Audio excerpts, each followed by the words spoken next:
Oi, gente, eu sou a Mônica, aqui do canal Clio História e Literatura. Hoje nós vamos falar sobre a greve geral de 1917.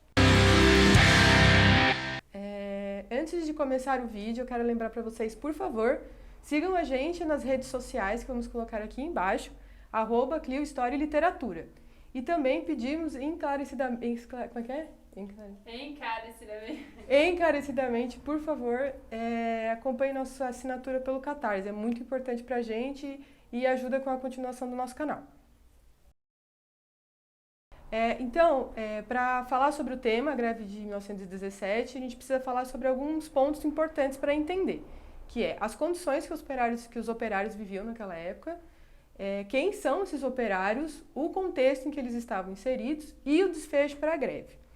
Então, vamos começar pelas condições. Quais as condições que os operários estavam vivendo naquele momento?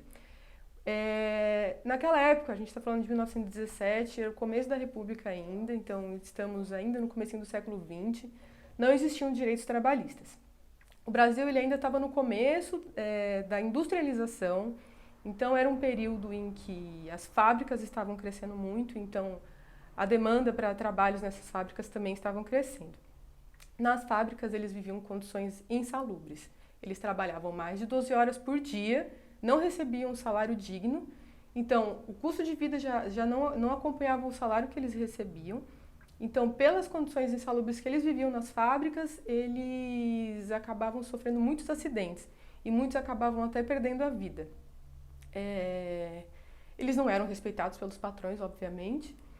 E essas fábricas elas eram ocupadas também por muitas mulheres e crianças. Então tinham fábricas que a gente encontrava nessa época que só tinham mulheres e crianças, que na visão dos patrões eram mais vulneráveis.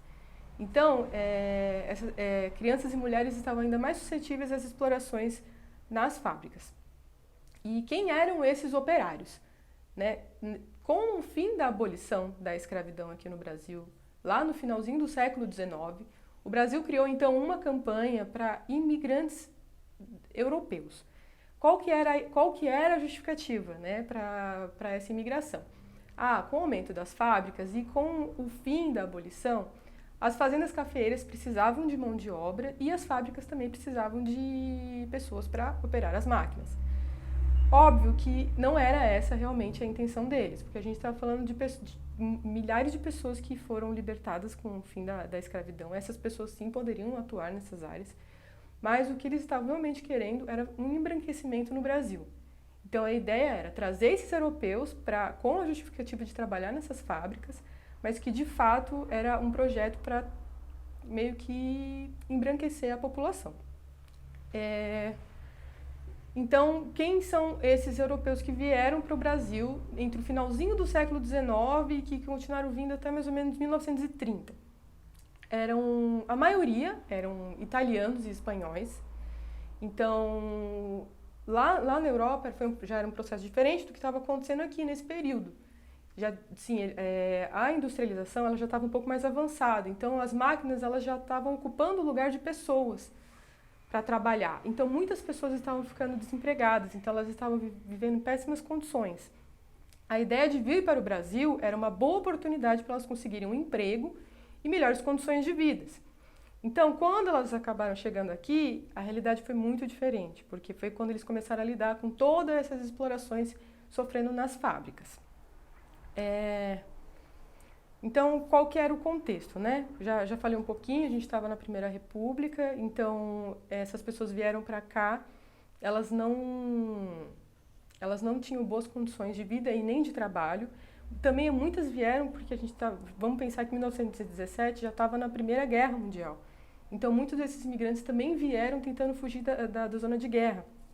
Então, estava um alvoroço, era um alvoroço mundial, a gente está falando da Primeira Guerra Mundial, o Brasil também estava sendo afetado por isso, né? As pessoas também estavam alvoroçadas com tudo isso.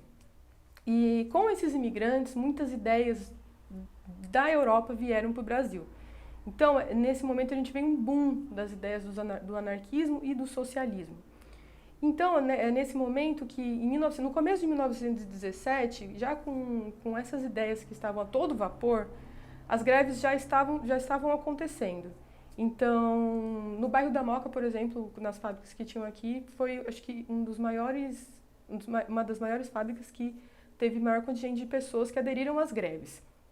Aqui, onde o pessoal também se reunia, muitos grupos anarquistas e socialistas foram criados nesses momentos, organizações, foram criados sindicatos. Então, tudo isso foi muito importante, porque foram eles que fomentaram todas as ideias para as pessoas aderirem às greves. Eu acho muito importante também lembrar do papel que as mulheres tiveram nesse momento.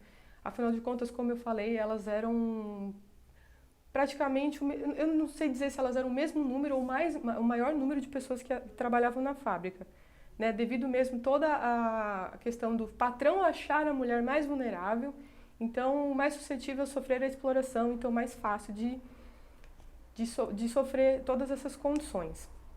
E essas mulheres, elas eram muito engajadas, elas também tinham todo um conhecimento dessas novas ideologias que estavam chegando aqui no Brasil.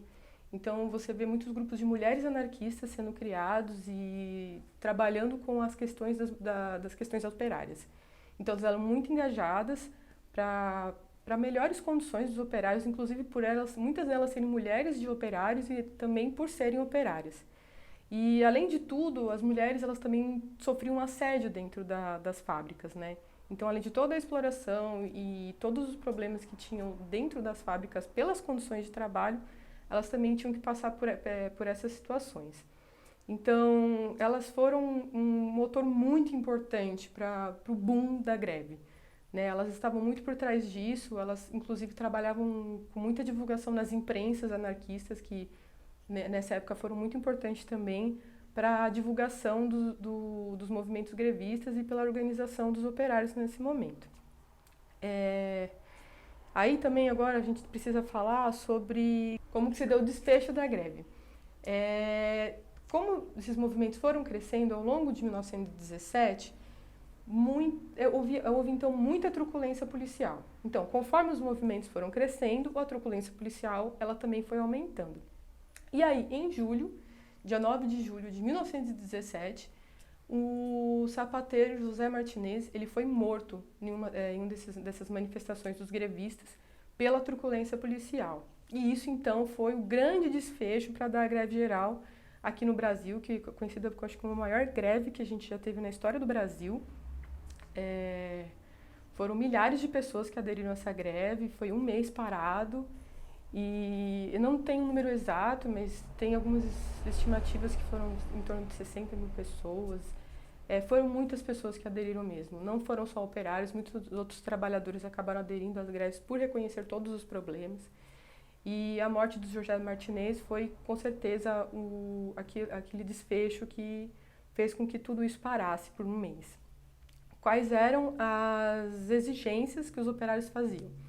Então, já naquele momento, eles já tinham consciência que eles mereciam melhores condições de trabalho. Então, eles pediam um aumento salarial que condizesse com o custo de vida que eles estavam tendo e uma carga mínima de horário de trabalho. Afinal de contas, eles trabalhavam mais de 12 horas por dia. Então, eles estavam pedindo pelo menos 8 horas diárias de trabalho, parecida com o que acontecia na Inglaterra. Eles pediam para que mulheres e crianças menores de 14 anos não trabalhassem à noite. Então, quais eram as reivindicações que eles exigiam nas greves, né? Um aumento significativo dos salários, afinal de contas, os salários não condiziam com a realidade de vida que eles enfrentavam naquele momento e com toda a exploração, obviamente, que eles passavam dentro dessas fábricas. Eles também exigiam um horário máximo de carga de horário, então 8 horas diárias, né? Eles trabalhavam mais de 12 horas por dia, às vezes 15 horas por dia. Então, eles entendiam que eram sem condições, todo esse tempo de trabalho, afinal de contas, o ser humano só trabalha, né? Ele precisa dormir. Então, 8 horas diárias, parecido com o que acontecia na Inglaterra. Eles também queriam abolir os horários noturnos para mulheres e crianças. Afinal de contas, como eles estavam mais vulneráveis à exploração do patrão e as mulheres também aos assédios, que geralmente aconteciam mais à noite também, essa era uma das exigências, né? Eram inúmeras exigências, afinal de contas, como eu já falei, a gente está falando de um momento em que não havia direitos trabalhistas, então eles estavam lá durante todos esses movimentos grevistas exigindo os melhores direitos, melhores condições para eles. como que isso se deu, né? Como que isso foi se finalizando. O aumento de salário ele foi prontamente atendido pelos patrões. Então, logo no começo da greve, já houve um aumento do salário. Não era o aumento que eles exigiram. Eu acho que era em torno de 35% o aumento. E eu acho que foi um pouco mais de 10%. Não foi um aumento tão significativo, mas eles chegaram a aumentar logo de prontidão. E as outras exigências, eles disseram que com o tempo eles iam analisar para atendê-los aos poucos. Óbvio que isso não aconteceu. Afinal de contas, os direitos trabalhistas foram existir somente em 1930, depois de 1930, com o governo de Getúlio Vargas.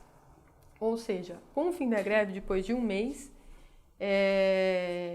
muitos foram presos. Então, uma das exigências também dos grevistas é que soltassem muitas dessas pessoas que estavam nesses movimentos, mas acabaram que eles não foram, acho que acabaram não sendo soltas e outras mais pessoas acabaram sendo presas, né? E enfim, com o tempo, desses movimentos anarquistas e socialistas, eles também acabaram sofrendo muitas opressões, né? Afinal de contas, a gente está falando de um movimento que ele fortalecia a população. Eu acho que esse é um dos momentos mais significativos na história do Brasil. A gente vê pessoas realmente criando articulações, operários super engajados e motivados por si e pelos outros, com essas bases ideológicas. Então, elas vieram com muita força no Brasil. E é importante a gente falar desse momento histórico, porque hoje em dia a gente está colocando muitas dessas pautas em discussões de novo. Os direitos trabalhistas, eles estão aí sofrendo graves ameaças, afinal de contas, né? Temos pessoas aí brincando com defesa de trabalho infantil. Eu nunca achei que a gente ia ver isso depois de 100 anos desse momento histórico. E a reforma da Previdência também é uma coisa muito séria. Parece que agora eles estão votando sobre trabalhar em domingos e feriados. Então, é bizarro a gente ver esse tema e ver o quanto a gente está regredindo depois de mais de 100 anos desse momento histórico. Então, gente, é isso. Espero que vocês tenham gostado dos vídeos. Comentários são sempre muito aceitos. Curtam o vídeo, por favor. E só para relembrar, curtam a gente nas redes sociais, @Clio História e Literatura. E também assinem um Catarse, por favor. Ajuda muito a gente. E é isso. Muito obrigada.